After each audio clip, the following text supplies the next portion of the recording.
All right. So while people are committing hit and run on the channel right now, that Patriots video got posted somewhere because it's got like 12,000 views in the last 48 hours. So thanks. The funny thing to me is too when people come in like, oh, well, look, his hat and his jersey don't match. So you totally don't pay any attention to him. It was a video I expected maybe 1,000 views for because we're all pals here and we talk. And you guys on the hockey channel, you guys wanted the football, and then I provided the football, and look at what came in. This is just, it's like you guys said, hey Shannon, just throw a party. It'll just be a little party, and we promise no idiots are gonna show up. And now there's a bunch of drunks sleeping on the couch, and you guys did that. Now that being said, I want to talk about something not sports related. And it's Star Wars related, which, and it's too bad I don't have my Star Wars jersey yet. I have a sweet Star Wars jersey coming. I forgot to mention that last night too, and I've got a hat coming to match the Star Wars jersey as well. Or, well, I've got Star Wars hats anyways, so not really worried about the hat. Anyhow, hi. Um, Today I want to talk about Star Wars. And I want to talk about Star Wars because, my God, it comes up all the time in my suggestions on YouTube. And by the way, you can just click not interested when I come up in the suggestions and you guys don't want to watch me. Leaving a comment on my video. The funny thing is people will leave comment on my video like, I wish you'd stop showing up in my feed. And I'm thinking, you just commented on the video, you've made it so you're gonna show up. So the only thing I do is I block them from commenting. I think maybe if YouTube knows that I've blocked them, maybe I won't show up in the recommended anymore. That's the only thing I can do. Anyways, um, Star Wars started out as this little thing that George Lucas made up about a family and the Force, and it was this nice um, sort of idea more than anything else, and there really was nothing complicated about it. There really wasn't. Star Wars came out. Apparently, his wife, now ex-wife, saved it in the editing room. Apparently, the original edit was thrown together in such a way that it was unwatchable. And Empire Strikes Back was then made, which is the greatest of the bunch. Now, there's a video on this channel where I kind of tear apart the logical idiocies of Empire Strikes Back because these movies are not made by military geniuses. Because I can see plenty of flaws in every single Star Wars movie in how the whole thing's plotted out. And yet the characters and the storyline is engaging enough that you can absolutely forget all of that when it comes to Star Wars, Empire, and Return. Although, of the three, New Hope, which I still call Star Wars because it was just called Star Wars. It wasn't Star Wars and New Hope when initially. It was just Star Wars. It wasn't episode 4, it was just Star Wars. And then, oh, it's episode 4 now. Whatever. Anyways, so Empire comes out, and it's this huge big deal, and everybody loves it. And I agree, I love it too. AT-ATs are stupid. From a military point of view, if somebody said, hey, I've got this new military walk-in equipment here. What do you mean? What do you mean walk-in? What about the tanks? No, these things walk. They're huge. They're going to weigh about 11 billion tons, and they're going to move really, really slow. Well, won't that like tell everybody we're coming? Yeah, but in a really scary way, so they'll be scared of us. Oh, and the armor is going to be really, really, really strong on these, so you can't destroy them with lasers unless they fall down.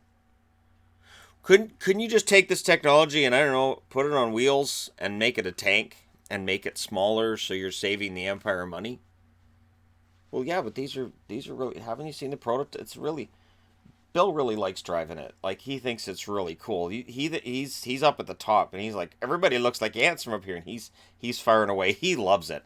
So we've already ordered like 50, and they're dumb. And it's funny because I love Empire, but AT-ATs are really dumb. So, and I loved them when I was a kid. I wanted an AT-AT so bad. I wanted one of those from Kenner. You know, they had the big AT-AT, but it was like expensive, and my mom was like, I can't afford it. It's like, oh, I want an AT-AT, but whatever. I didn't get it.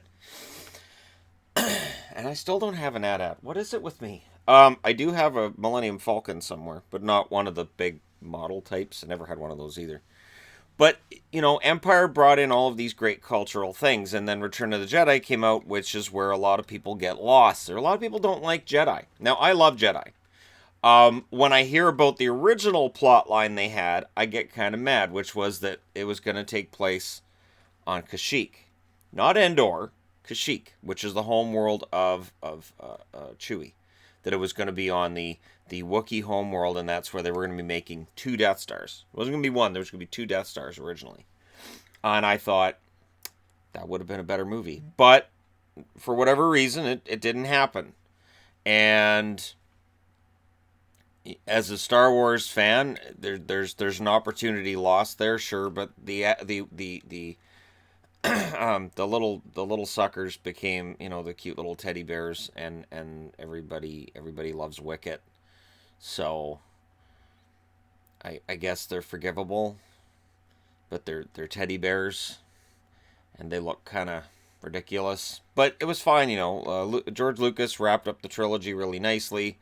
Everybody gets their happy ending, but there was always talk about doing the original three and the next three, and my reaction was, well, why do you need to do the original three at all? Because we know what happens. We know that Darth Vader is a bad guy. Now, I'm not going to get into the mistakes of the prequel trilogy that came out, because I think Red Letter Media does a very good job of tearing them a new one. And each review is about an hour and a half, and they're fantastic in it. I think that I'm just going to use just bullet points of where I think they went wrong. Too much CGI, so it all just looked fake. I remember sitting there watching Attack of the Clones and going, "Holy crap! Who are we cheering for in this war? Are we cheering for the robots, or are we cheering for the stormtroopers? Because we know the stormtroopers end up being bad guys in this series.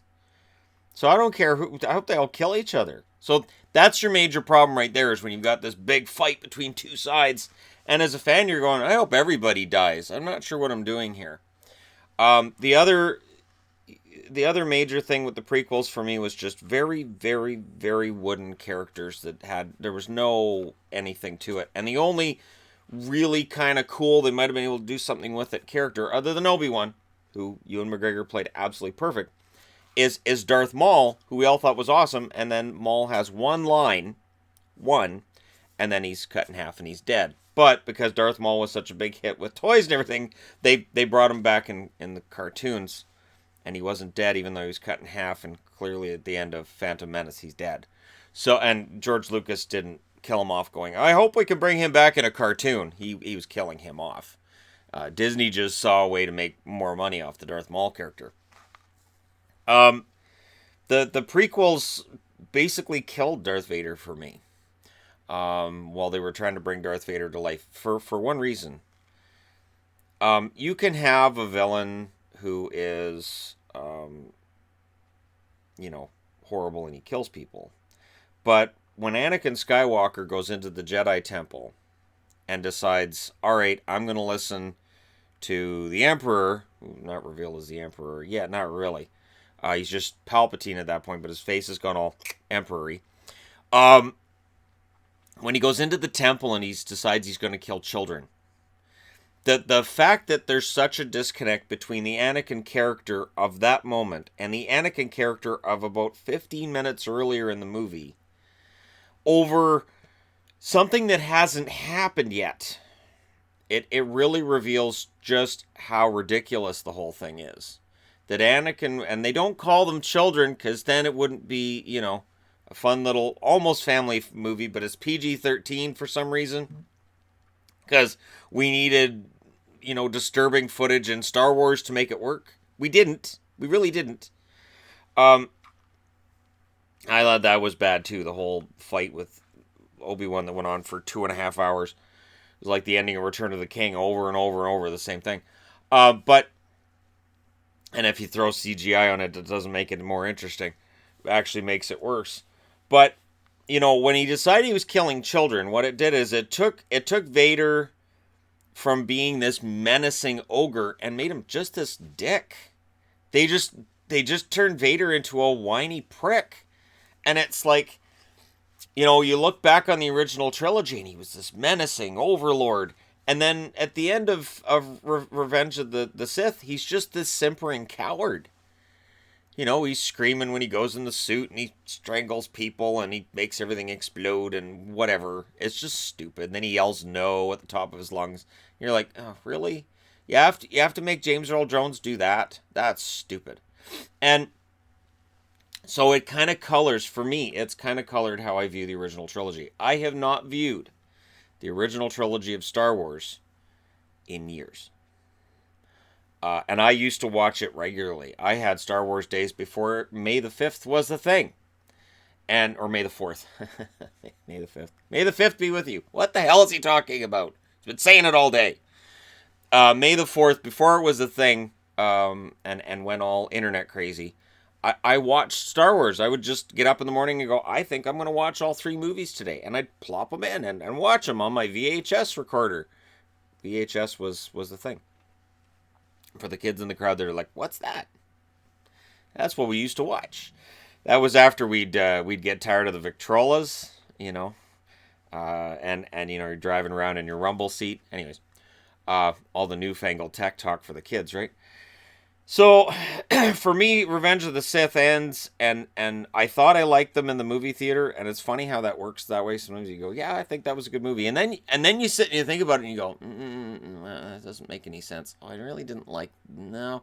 And then you buy it on DVD or whatever, and you go, huh, or, you know, you guys watch it streaming, whatever the cool kids do nowadays, and you watch it, and you go, this isn't really very good, and then you start pulling it apart, and even with the original trilogy, I could kind of do that sometimes. Especially my biggest rage-inducing moment, which is you come out of warp, another ship comes out of warp, you're perfectly nose to nose.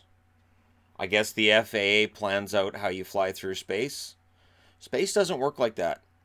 You come out of warp, the other ship comes out of warp, you could be upside down compared to them. You could be this way compared to them. You could be up here. You could be down here. Space is 3D, and they always come out where, oh, look, we're nose to nose. It's like, holy crap, this is stupid. And I know that's nitpicking. So, and I'm saying that because people will say, well, Shannon's not critical enough of the new movies.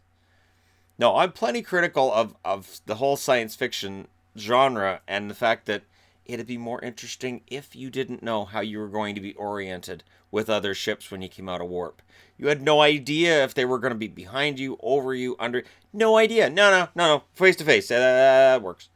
So, you know, there's that angle in the whole. Oh, your fleet can't escape. And I've mentioned this before. I'll mention it in passing again. The worst moment in the original trilogy is there's Palpatine saying, "Oh, your fleet can't escape. They can't get out of here," and they're like this. And all of space is black above and below and that way, and every direction except one is free. Yeah, they can get away. It would make perfect sense for them to leave because it's an ambush. But instead, Custer goes, you know what? I think we're going to wait this out. I think we're going to wait this out. I have full faith that even though the Empire knew we were coming and this whole thing's a setup, that we're going to be okay here. That's how the rebels end up dead. Which brings me to the new movies. So, you're J.J. Abrams, you've got to make the new Star Wars movie. And I don't know that Disney interfered at all. But here's the thing. They knew that the prequels were panned. Fans didn't like it. So they wanted to give fans what they liked. What they should have done is gone through the novels of the extended universe and found a story in there that was, yeah, we can do that. We can do a really good movie about that. There are so many, and I hate the fact that my extended universe books are now completely useless. There are books I have that extend at least 20 years in the future from Return of the Jedi, which tell really, really good stories. There's a trilogy I got right before they wiped out the expanded universe. So I'm having a hard time even feeling the urge to read it at all, where Luke Skywalker is framed for murder.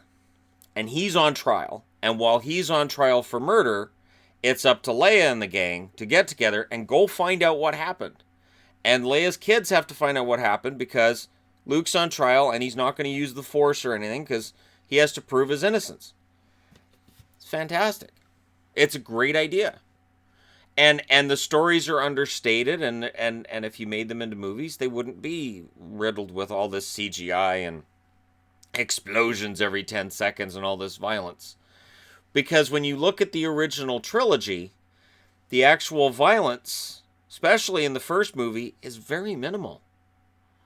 Comparatively speaking with the prequels, and what we've had with first The Force Awakens, which I still think was a very good movie. I've heard all the Mary Sue arguments, and honestly, I find them exhausting. I don't care. I find it entertaining. There's a reason that the Mary Sue character is a thing and it's become a trope, because it works. People cheer for that character, and I know it aggravates people, but people will cheer for that character, and I like Rey. I do. I like Daisy Ridley. I think she's delightful.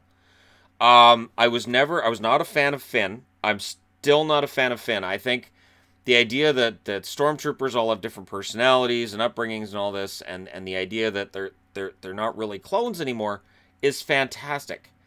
And you could do a lot with just a movie about stormtroopers and the life they have, and how much it bothers them that they work for the First Order, which should just be called the Empire. That they work for the Empire, and the personal issues they have with their job, but they have to do their job because they have to put food on the table for their families. This would be a very good movie. Disney would never make it. It could be fantastic. You don't have to have a single Skywalker in it. You don't have to have a big name actor in it. You could have it be gritty and realistic. You don't have to have Darth Maul. You don't have to have Darth Vader. You don't have to have Mace Windu. You don't have to have anybody that's recognizable from the Star Wars universe to make a movie about stormtroopers that would actually be really entertaining. There are different creatures in the extended universe books, which are really fascinating creatures and could make for a good movie rather than just going back to the familiar. But I understand it. Disney paid a lot of money for the property, right? So Force Awakens comes out, makes a ton of money. I really enjoyed it. Fans did too. Last Jedi comes out. I enjoyed The Last Jedi. I thought it took some chances. It took it in a different direction. I understand why other people didn't like it. I don't need people to tell me why they didn't like it. There's one major flaw. Major flaw with The Last Jedi. The chase. Now, I like the chase. I like what it does. I like the idea of the rebels trying to get away, and slowly their fuel's running out, and they just fall back, and the Empire blows up ship after ship after ship. I do. I find that really interesting. But since it's a fleet, the Empire, I'm not calling them the First Order. It's not happening, not in this video. The Empire, because it's the same, they're doing the same things. The Empire Hux guy could say, "Excuse me, could you just go ahead?" And why do they speak in British accents? It's weird. But then again, why are they all Americans in space? So, excuse me, could you tell ship F back there, the Floozy Baron, or whatever the hell name you want to give the name of the ship, right? Because they got all these really cool names. Can you tell the Executor 4 that's sitting at the back to just go out and around us, go to the speed of light, very, very briefly, turn around, and shoot every last rebel ship. It's not the Resistance, it's the Rebellion. So, all of these Star Destroyers are following. One of them comes out, goes around, because you can go to light speed. Just like that. They go light speed for like 5 seconds. Probably not even. You are even with the rebels, and they're dead. And that's it. That's how the Empire could have ended this quickly. The idea that they're going to run out of fuel. So are you, aren't you? Do you not have fuel? And the idea of ships running out of fuel, news to me. I never saw the Rebellion run out of fuel. They'd have convenient refueling stations in movies, but they were just used as a way of Han to hang out with Luke or whatever. But we never got into the whole idea of them expending fuel, because I'd always assumed fusion reactor. I just assume that. I know when I write science fiction, I just go, fusion reactor, because then that's it. You need very little fusion to create a tremendous amount of energy, and you're done. And it is a nice, lazy science fiction way to get around the why don't they run out of gas storyline. Fusion reactor, done. And then, of course, there's Well, why is this happening? That doesn't make any sense. Alt timeline. Done. It's an alternate timeline. I didn't mention it anywhere, but it's an alternate timeline. That'd be really lazy. I've never done that. But what happened after Force Awakens, okay, and in and around Last Jedi, you get Rogue One. Rogue One is a fantastic movie. It's dark. Uh, it's sort of got The Departed going on with it. There are a couple characters in it I don't like, but I think it was really well done. My biggest problem with Rogue One is that so many characters die that could have totally got away. That's my biggest problem with Rogue One. It's just, oh, it looks like we're gonna die. Yep.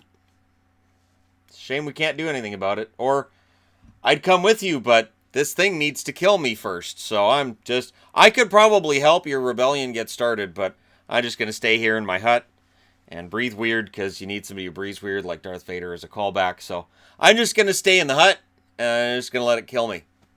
And you're like, wait, why? My time of running is done. It's not like this beam knows you're dead. So, but it overcomes it. Rogue One's a pretty darn solid movie. And it made a lot of money, which sadly sent a message to Disney that people will want to watch the callbacks. So let's go to Solo. The Solo movie was a flop.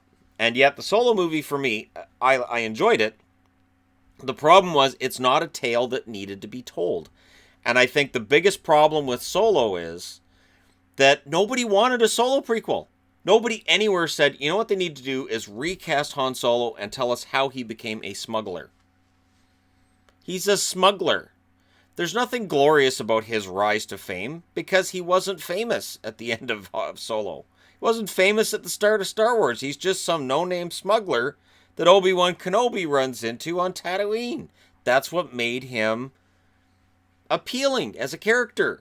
He's a rogue, he's a scoundrel, he's different, and he's also a nobody. So Solo, they try to make it about this big, he's this big part of this big thing. No, he wasn't. But we're going to retcon that in now that somehow Solo played a major role in the rebellion. He didn't. He didn't care about any of that crap.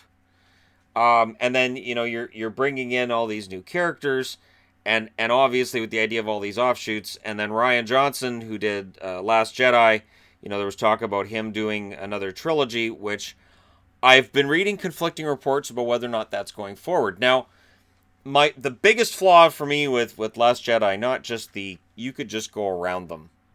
You're a fleet. You don't need to stand behind them.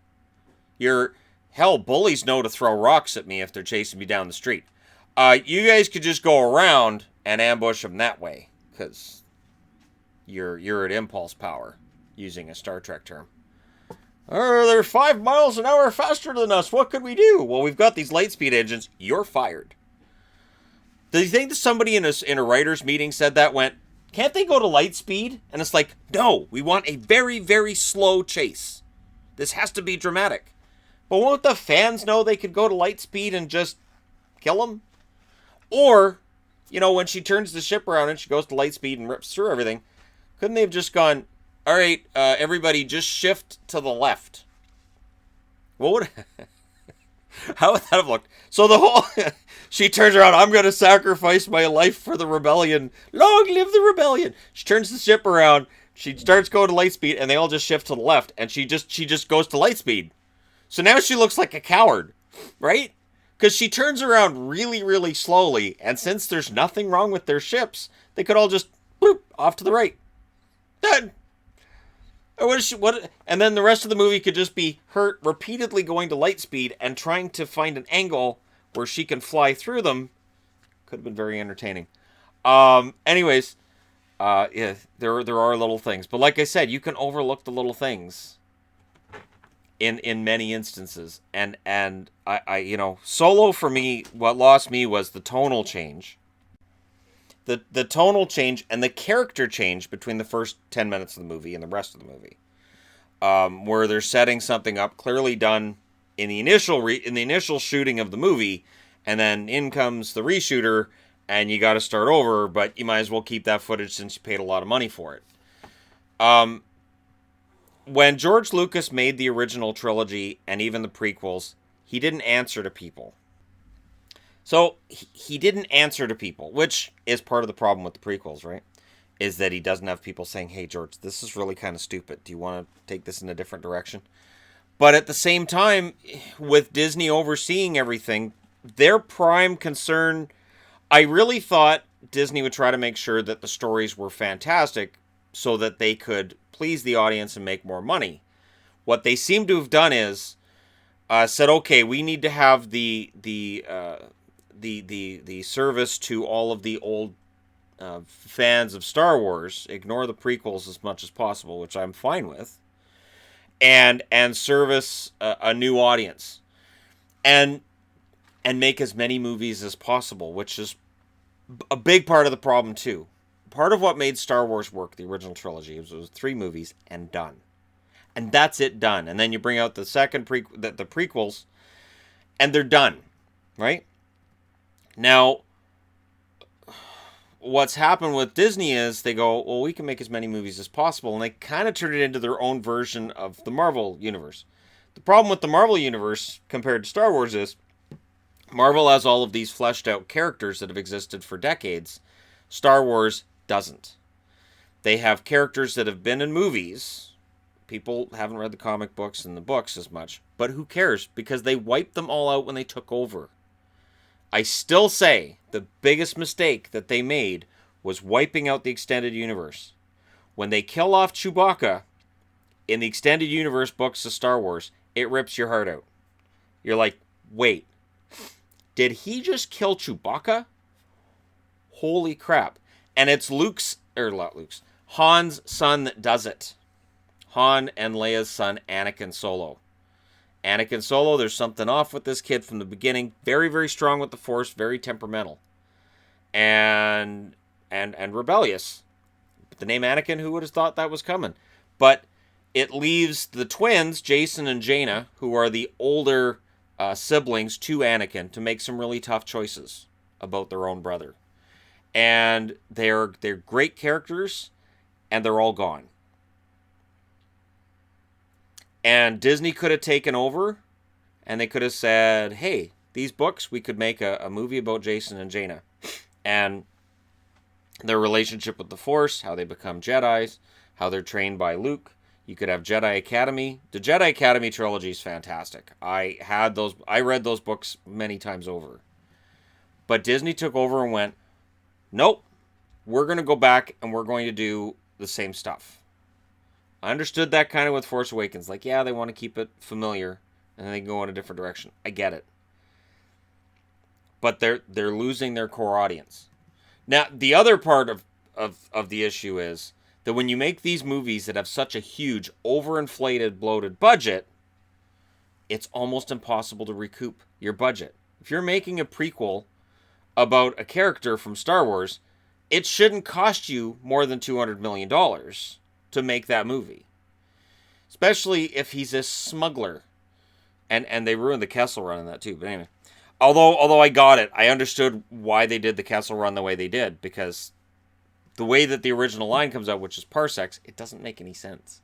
They've tried to retcon why it makes sense, but it really doesn't. It's just a throwaway line from Star Wars that they've managed to make this big thing now.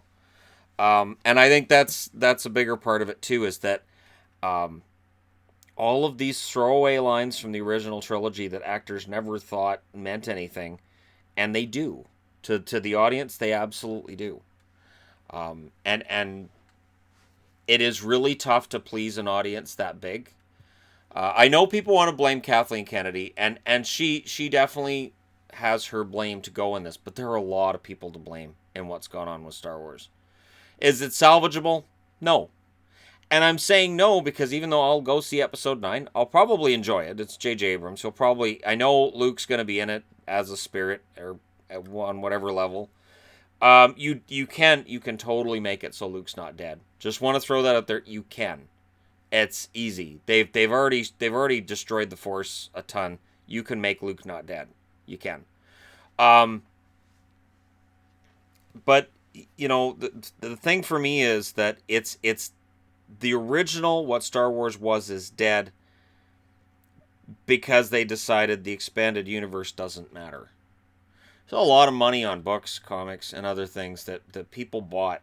People spent their hard-earned money on to read up on what happens next in Star Wars. And Disney took over and went, that's all fine and good. We're going to destroy that. Because we're going to tell different stories. We don't want to be bound to that. And it was almost, here's how I read it was, you nerds that read that stuff after Return of the Jedi, we're not interested in you. You guys are a really, really small section of the population. We're trying to appeal to absolutely everybody. So if we make your movies about this Jason and Jaina, the twins for Han and Leia, Leia becomes a Jedi. I don't know if we buy Leia becoming a Jedi. That's the funny part too, is that for all the people that say, oh, it's all about women, it shouldn't be women, the expanded universe, there were a ton of really strong women characters in them. You didn't have to make up a bunch of new ones. You really didn't. Mara Jade is fantastic. And all of it makes sense. And all of it works. But Disney took over and went, all those characters, they're all gone. They're gone. Luke having a girlfriend? Oh, we don't need that in there. That's gone. Mara Jade's gone. Luke has a kid? Oh, no. No, that's out of the way. So, you get Rey, and I thought Rey was the kid of Han and Leia. I thought that would make sense. I thought, okay, so Rey's going to turn out to be Han's daughter. And she'll be a combination of Jason and Jaina, and they have to tell the story quickly. That's why she very quickly learns the Force, because she's already an adult. So they have to just quickly tell the story of how she becomes a... No, that's not... Okay, fine. But that's how I took it at the time. And it's too bad because, again... there are a lot of really good characters that are now dead because of Disney. They never existed because of Disney. And yet I'm still going to watch episode 9.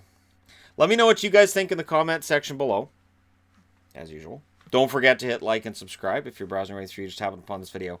And again, I know this is a divisive issue. I know there's a lot of people who haven't liked Star Wars for a long time. There are people who never liked Star Wars. And there are people who completely hated the prequels or liked the prequels and completely hated episodes 7 and 8. Interested to know your thoughts and how you feel about episode 9 and what could fix it. Within reason. Within reason what could fix episode 9. Thank you guys so much for watching. Don't forget to hit like and subscribe because it's been very popular for people to do that on this channel over the last few days. And I'll talk to you again soon.